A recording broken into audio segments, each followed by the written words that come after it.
Hello दोस्तों, स्वागत है आपका हमारे चैनल स्टारलाइट इन्फॉर्मेटिक्स में। तो हम आज के वीडियो में पढ़ने जा रहे हैं फोर्स के बारे में। जी हाँ, फोर्स जैसा कि आप जानते हैं कि फिज़िक्स में सबसे ही इम्पोर्टेंट चीज़ होती है, एक्चुअली बेसिक चीज़ होती है, जिसे हमें जानना सबसे ज़रूरी होता है हमारे फिज़िक्स के आगे की जर्नी को स्टार्ट करने के लिए। तो आज हम पढ़ने जा रहे हैं फोर्स के बारे में कि फोर्स होता क्या है और उसके टाइप्स क्या क्या होते हैं। सो सबसे पहले हम जानते हैं कि जो हमारा फोर्स है उसके पास खुद की दो प्रॉपर्टी होती है। जो फर्स्ट होती है वो होती है कि इसका कुछ मैग्नीट्यूड होता है, एंड जो सेकंड होती है वो होता है कि इसका कोई डायरेक्शन होता है। और ये दोनों से हम समझेंगे कि फोर्स एक वेक्टर क्वांटिटी होती है। So anything which has a magnitude and a direction is called a vector quantity. Hence, the force is a vector quantity. So let's discuss that what is the definition of the force. So basically, if we talk uh, in layman way that what is force, then we come into the point that force is anything which, when applied on a body, either changes its state of rest or of motion, or it tends to change the shape or size of the body. For example, if we consider a body of mass m kg and initially it is at rest. So, if we are applying a force F, a non zero force which is not equal to 0 Newton, so we can see some few properties, a few we can say effects which this force produces when acted over this body of mass m kg. So there are various possibilities. The first possibility is that the body can come into a motion. It can gain some velocity v or acceleration or displacement. And the second condition could be that nothing happens. There comes friction, frictional force into account, which we will talk about in the later chapters, in our later discussions. And the second thing could happen is that the shape or the size of the body could change. For example, in this case, if the force F equals to, suppose, 10 Newton is applied, and there is enough amount of frictional force present here, because of that the body doesn't move, but the body is rigid, and because of this force some uh, distortion or some change in size or shape of the body happens. For example, the body becomes like this. So this is change in size or shape of the body, which is the second property or the second effect caused by a force when acted upon a body. So this was the definition of the force. Now let's come up to the point that what are the type of forces.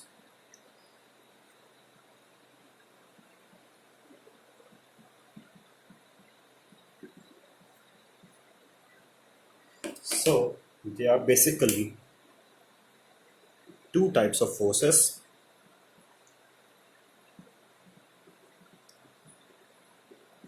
These are, the first one is the contact force, and the second one is the non-contact forces. as it should be very clear by the name itself that contact forces means the force generated between two bodies if the bodies are in contact with each other. And similarly, non-contact forces means that the body experiences, any two bodies or more than two bodies experiences a force even though when they are not in contact with each other. So in this video we are going to uh, focus more upon the contact forces. And we will cover non-contact forces in the upcoming lectures. Contact forces, these are, first one is frictional force, second is normal reaction force, third one is tension force, or the force developed due to tension in a wire or in a string. Fourth one is force during collision. And the fifth one is force as a pull or a push.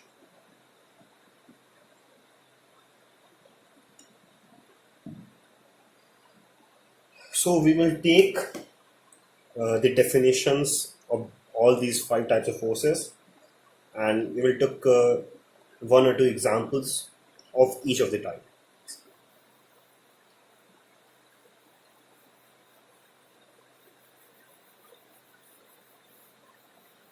So first of all, let's take frictional force.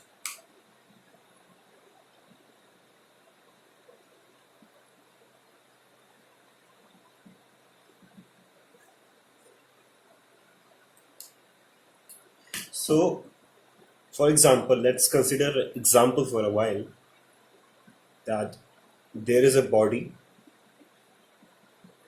of mass m kg and there exists a force F equals to 10 Newton acting upon this body. So, if this force is applied and the surface is enough rough that after applying this force, the body don't moves. So, what is the reason behind that? As we know that for any object to be in equilibrium, the net force must be equal to zero, acting upon that object. And if you don't know, then we will learn this concept of equilibrium in upcoming lectures and or in upcoming chapters. So, if we will consider the free body diagram FBD of this block, then we find that F equals to 10 Newton acts here, and if this body is in rest before and after applying this force, then there must exist an unknown amount of force. Let us consider it to be Fn, Fun, that is F unknown. So, for the sake of equilibrium, if a force 10 Newton is acting from here and Fun is acting from here, then both should be equal. So, F equals to Fun equals to 10 Newton. And here, the Fun is nothing but our frictional force, which we will denote by Fr, and it is equal to 10 Newton in this case. So, this is the force acting between two surfaces. Later we will see that if we draw the free body diagram of the surface, then every force as force occurs in pairwise. When there is an action, there is reaction also. So if the surface is applying a force of 10 Newton here, frictional force, on the body, so the body also applies a frictional force in this direction on the surface. So this is the frictional force. So basically we can state its definition like this: any force existing between two bodies in order to oppose their relative motion. As here we can see that if there would be no frictional force, then there would be a relative motion happening between the block and the surface. Relative motion, block and the surface are moving apart from each other. And because of frictional force, this frictional force opposes this effect which causes the relative motion. So now we will discuss about the normal reaction force.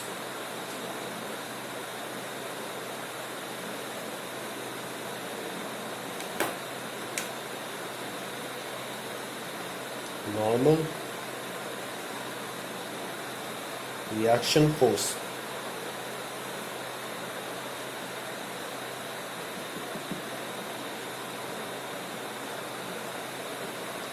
So normal reaction force is also a type of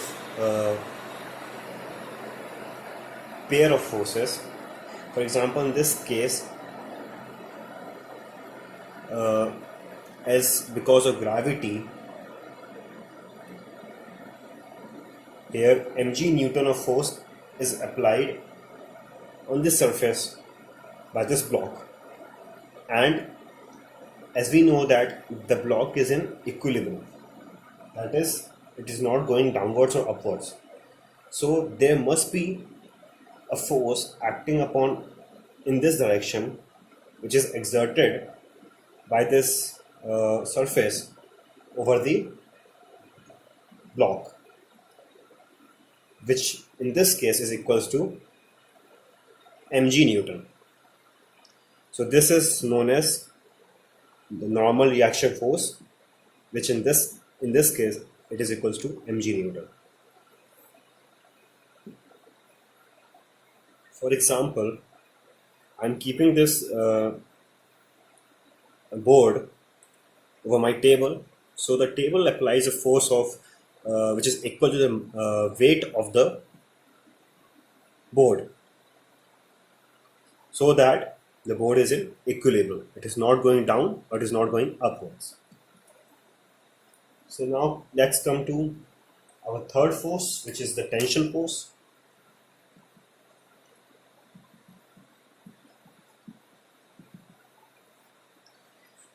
We can see that basically the tension force is a property of the material. For example, it may vary from material to material. For example, there is a string of length L from which a block of mass m kg is hanging. Then again, to be in equilibrium,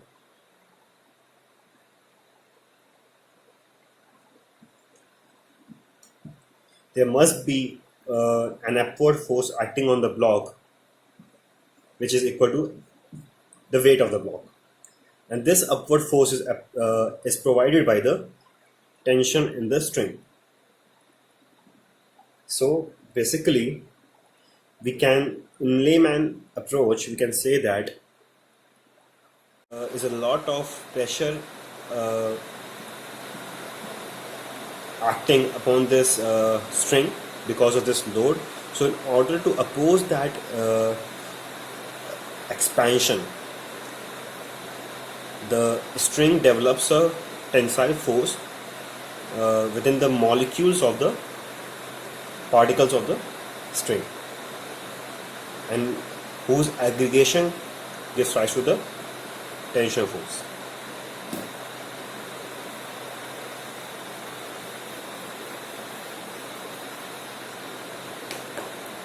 Now, force during collision.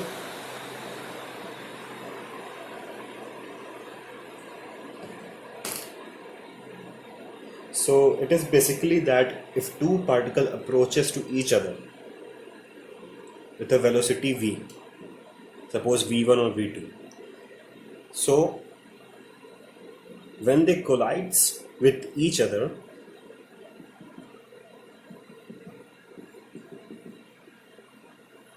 so if any two bodies are colliding with each other, so by common sense we can feel that there is some force acting on one body due to other, and so on. So if this collision happens, then a force is applied on this body because of this body in this direction, and in this body because of this in this direction. And because of this force, many things can happen. For example, the direction of the motion could be changed, or the speed of the or the velocity of the bodies can be changed.